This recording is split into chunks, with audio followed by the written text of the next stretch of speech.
The storm had arrived earlier than predicted, blanketing the remote village of High Pine in thick snow and cutting it off from the outside world. It was the kind of storm people whispered about, recalling the old tales, stories of travelers lost in the drifts and strange shadows moving between the pines. For Grace, alone in her family's isolated cabin at the edge of the woods, the storm was both beautiful and eerie. She had come up for solitude, a break from the noise of the city, and the promise of a white Christmas. The cabin, her grandparents' old retreat, was cozy enough with its wood stove and a view of the snow-covered forest. But by the third day, the storm had only worsened. The snow had piled so high it reached the windows, and the wind howled with a ferocity that made the cabin's walls groan. Grace wasn't afraid of the weather, she'd prepared for it. What unsettled her was the sound she'd begun hearing at night. It started as faint scratching, like branches dragging against the side of the house. She told herself it was just the wind or the trees shifting under the weight of the snow. But last night, it grew louder, more deliberate. A rhythmic scraping, followed by what sounded like faint footsteps crunching in the snow. When morning came, Grace mustered the courage to check outside. She bundled up and stepped into the icy wind, her boots crunching through the fresh snow. There were no branches near the cabin walls, but she found tracks, human tracks, circling the cabin. They were deep, fresh, and led off toward the tree line, disappearing into the woods. Grace felt her stomach churn. She hadn't seen another person since she'd arrived. Who would be out here in this weather, in the middle of nowhere? She rushed back inside, bolting the door behind her, and spent the day trying to rationalize it. Maybe a lost hiker. But the storm had been raging for days. No one should be out there. That night, the scratching returned, louder than before. It wasn't coming from the walls this time. It was at the window. Grace sat frozen in her chair, the book she'd been reading slipping from her hands. The sound of nails, human nails, raked across the glass, slow and deliberate. She didn't want to look, but her gaze was drawn to the frosted windowpane. Through the haze of ice, she could just make out the shape of a face, a pale, angular face pressed against the glass. Its eyes were black pits, and its mouth was twisted into a grin that didn't seem to belong to anything human. She gasped and stumbled back, knocking over the table lamp. The cabin plunged into darkness as the bulb shattered. For a moment, there was silence. Then came the creak of footsteps on the porch. Grace grabbed the poker from the fireplace, her hands trembling as she moved toward the door. She listened, heart pounding, as the footsteps moved back and forth outside. Then came the voice. "Let me in, Grace," it whispered, low and raspy, like wind slicing through a crack in the door. Her blood ran cold. No one knew she was here. She backed away, clutching the poker like a lifeline, and bolted toward the bedroom. She locked the door, slid under the bed, and tried to calm her breathing. The wind outside howled louder, drowning out everything but the thudding of her heartbeat. And then, she heard it. The front door creaked open. Footsteps, heavy, deliberate, moved through the cabin. The floorboards groaned under the weight of something much larger than any person. "Grace," the voice called again, closer now, with a guttural edge that made her stomach churn. "I know you're here." The footsteps stopped outside her bedroom door. The knob rattled, then turned. Slowly, the door creaked open. Grace squeezed her eyes shut, tears streaming down her face, as the footsteps crossed the room. She held her breath, praying it wouldn't find her. But the thing didn't need to look. A low, bone-chilling laugh echoed in the darkness. "You can't hide from the snow," it whispered. "It always finds you." The cold seeped under the bed, biting at her skin, and Grace opened her eyes to see frost spreading across the floor, creeping toward her like icy fingers. The last thing she saw was the pale face, upside down, peering at her from under the bed, its grin stretching impossibly wide. By morning, the storm had passed. The cabin was silent, its door left ajar, snow piled high inside. Of Grace, there was no trace, just a set of footprints leading from the cabin into the woods, disappearing into the endless white. And the villagers of High Pine, when they spoke of her, added her name to the old tales of those who vanished into the drifts. The roads were treacherous that December night. Snow fell in dense, relentless sheets, and the highway leading through Black Hollow Pass was barely visible beneath a thick layer of ice. Mark hadn't wanted to drive in these conditions, but his boss had insisted. The shipment had to make it to the next town by morning. The cab of the truck was warm, but the feeling of isolation gnawed at him as the world outside disappeared into a white void. The radio struggled to pick up any signal, crackling with static before going silent altogether. The only sound was the rumble of the engine and the occasional groan of the tires fighting for traction. Mark was no stranger to long-haul drives, but something about this night felt off. The kind of off that raised the hairs on the back of his neck. He spotted her just as he rounded a bend. A figure stood on the side of the road, illuminated by his high beams. She was waving, her arms raised high, wearing only a thin coat despite the brutal cold. Mark slowed, unsure if he should stop. What kind of person would be out here, in the middle of nowhere, in weather like this? He pulled up alongside her, rolling down the window just enough to be heard over the howling wind. "Are you okay?" he called out. The woman's face was pale, her lips tinged blue. She nodded quickly, her teeth chattering. "Please," she said, her voice barely audible. "I need a ride." Against his better judgment, Mark unlocked the passenger door. She climbed in, shivering violently, and he cranked up the heat. "Thank you," she said, her voice small and weak. "No problem," Mark replied, glancing at her as she huddled into the seat. Her hair was damp with melting snow, and her eyes looked distant, unfocused. "What were you doing out there?"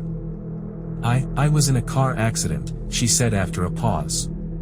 "Went off the road a few miles back. I tried to flag someone down, but you're the first person who stopped." Mark frowned. He hadn't seen any wreckage on the road, but the snow could have covered it. "That's lucky," he said. "Where are you headed?" She hesitated, staring out the windshield. "Home," she said finally. Mark nodded, keeping his eyes on the road. For a while, they drove in silence, the storm battering the truck and the wipers struggling to keep the windshield clear. But the quiet wasn't comforting. Something about the woman felt wrong. "Are you hurt?" he asked, breaking the silence. She didn't answer right away. Then, almost too softly to hear, she said, "No." Mark stole another glance at her. She was staring straight ahead, her hands clutching her knees tightly. Her coat was open now, and he noticed her clothes were torn and smeared with dirt. "You sure you're okay?" he pressed, his unease growing. She turned to look at him then, and Mark felt his chest tighten. Her eyes were wrong, cloudy and hollow, like a reflection on dark water. "You should have kept driving," she said, her voice suddenly calm. Mark's stomach dropped. He slammed on the brakes, but the truck skidded on the icy road, sliding to a stop sideways. He turned to the passenger seat, but it was empty. The woman was gone. Mark's breath came in short, panicked gasps as he scanned the cab. The door hadn't opened. There was no sign she'd been there at all, except for a faint, wet imprint on the seat where she'd sat. The wind howled outside, rattling the truck, and Mark grabbed his flashlight, stepping out into the blizzard. He turned in circles, shouting into the night. "Hello? Where are you?" But there was no answer. Then he saw the footprints. They led away from the truck, off the road and into the deep snow. Mark followed them, the beam of his flashlight bouncing as his boots crunched through the drifts. The prints stopped abruptly at the edge of a steep embankment. He shone the light downward and froze. There, at the bottom of the ravine, was a wrecked car, half buried in snow. Its windshield was shattered, and the driver's side door hung open. In the dim light, he could just make out the woman slumped over the steering wheel, her pale face streaked with blood, her eyes frozen open in terror. Mark staggered back, the realization hitting him like a blow. She hadn't been saved. She had never left that car. A low whisper rose on the wind, carrying words he couldn't quite make out. The snow seemed to close in around him, suffocating and heavy.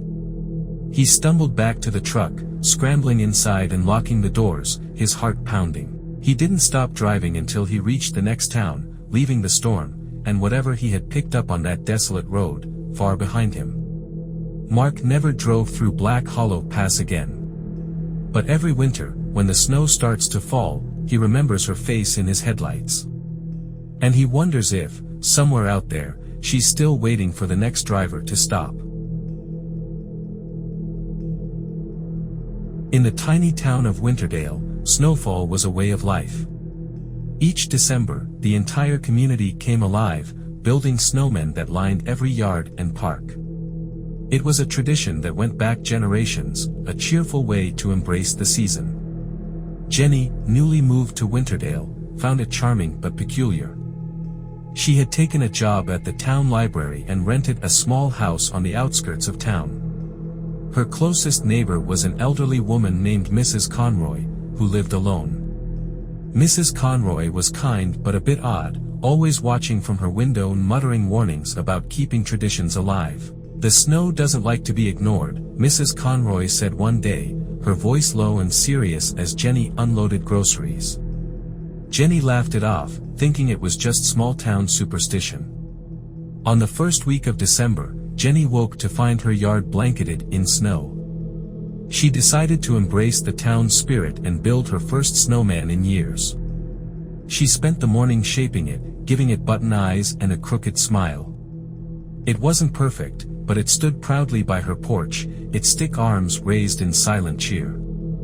That night, Jenny settled into bed, the cold outside pressing against her windows. Around midnight, she woke suddenly, heart racing for no apparent reason. She listened, hearing only the soft whistle of wind. But as she glanced toward the window, she froze. The snowman wasn't where she had left it. It stood closer to the house, its lopsided grin visible even in the moonlight. Jenny rubbed her eyes, convinced she was imagining things. Snow doesn't move. The next morning, she dismissed the memory as a dream and went about her day. But when she returned from work that evening, the snowman was even closer to the porch, its grin somehow sharper, more sinister. The stick arms pointed toward the door. Jenny's unease grew, but she told herself it was just kids playing a prank. Maybe Mrs. Conroy was right, outsiders were treated differently here. She moved the snowman back to its original spot and went inside, double-locking her doors. That night, she woke again, this time to a soft scraping sound. Her heart pounded as she sat up, listening intently. The sound came from the front porch. Summoning her courage, she crept to the window and peeked through the curtain. The snowman was on the porch, its arms reaching for the door. Jenny stumbled back, her breath catching in her throat. She grabbed her phone to call the police, but the signal was dead. The wind outside grew louder, howling around the house, and the scraping at the door turned to a deliberate knock. "Who's there?" Jenny shouted, her voice trembling. No answer. Just another knock, slow and steady. Grabbing a kitchen knife, she crept to the door. Her hand shook as she turned the knob and flung it open, ready to confront whoever, or whatever, was outside. The porch was empty. Jenny stepped out cautiously, her breath visible in the frigid air. The snowman was gone. She scanned the yard, but there was no sign of it. Relieved but still on edge, she turned to go back inside, and stopped cold. The snowman was in her living room. It stood there, towering and menacing, its grin twisted into something that looked almost alive. Snow dripped from its body, pooling on the floor, and its button eyes seemed to follow her as she backed away. She ran for the door, but it slammed shut before she could reach it. The temperature in the room plummeted, and the air filled with a low, guttural sound that resembled laughter. The snowman raised one stick arm, pointing at her, and the lights flickered. Frost spread across the walls, creeping toward her like icy tendrils. Jenny screamed as the snowman lunged, its grin widening impossibly, swallowing the room in cold and darkness. The next morning, Mrs. Conroy watched from her window as a fresh snowman appeared in Jenny's yard, perfectly shaped, with button eyes and a crooked smile. The townspeople smiled and nodded as they passed by. Another snowman for the collection. Another tradition kept alive. But Mrs. Conroy didn't smile. She just muttered under her breath, "The snow doesn't like to be ignored." Love these stories? YouTube algorithm suggests that you would like to listen to these stories. Click on the video on the screen.